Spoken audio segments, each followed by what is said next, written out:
ఒకప్పుడు ఎత్తైన వృక్షాలు మరియు రంగురంగుల పువ్వులతో నిండిన ఒక శక్తివంతమైన అడవిలో ఆడుకునే ఏనుగు దూడల సమూహం నివసించేది. వారు పచ్చిక బయళ్లలో ఉల్లాసంగా, నదులలో చిందులు వేస్తూ, తమ ఇంటిలోని ప్రతి సందును అన్వేషిస్తూ గడిపారు. ఒక ఎండరోజు ఏనుగు దూడలు నది ఒడ్డున ఆడుకుంటున్నప్పుడు దట్టమైన ఆకుల నుండి నవ్వు వినిపించింది. ఆసక్తిగా వారు ధ్వనిని అనుసరించారు మరియు సమీపంలోని గ్రామానికి చెందిన పూజ్యమైన పిల్లల గుంపుపై పొరపాట్లు చేశారు. పిల్లలు సున్నితమైన రాక్షసులను చూసి ఆశ్చర్యపోయారు మరియు జాగ్రత్తగా వారి వద్దకు వచ్చారు.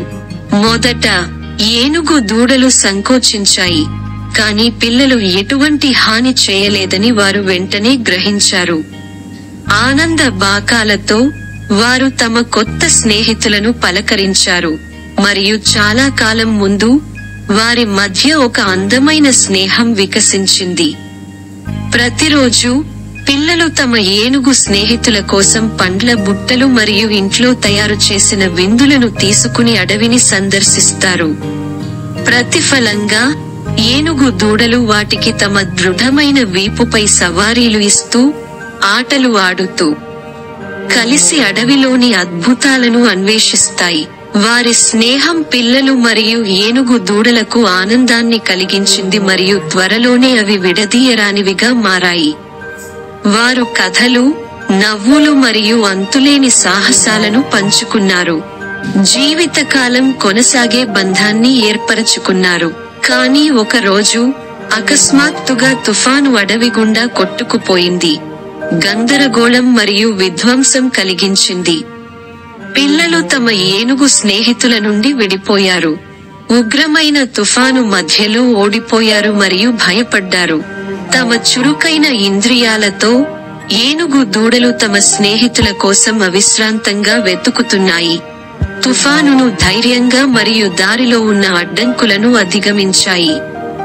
వారి అచంచలమైన స్నేహం ద్వారా మార్గనిర్దేశం చేయబడి, వారు చివరికి పిల్లలు ఒక చెట్టు కింద గుమిగూడి, భయంతో కానీ క్షేమంగా ఉన్నారు.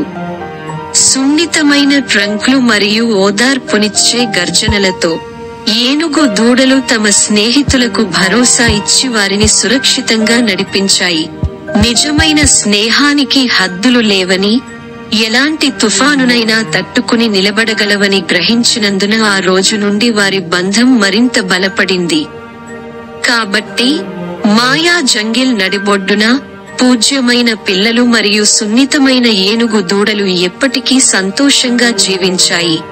వారి స్నేహం ప్రేమ, విధేయత మరియు ధైర్యానికి ప్రకాశించే ఉదాహరణగా పనిచేస్తుంది.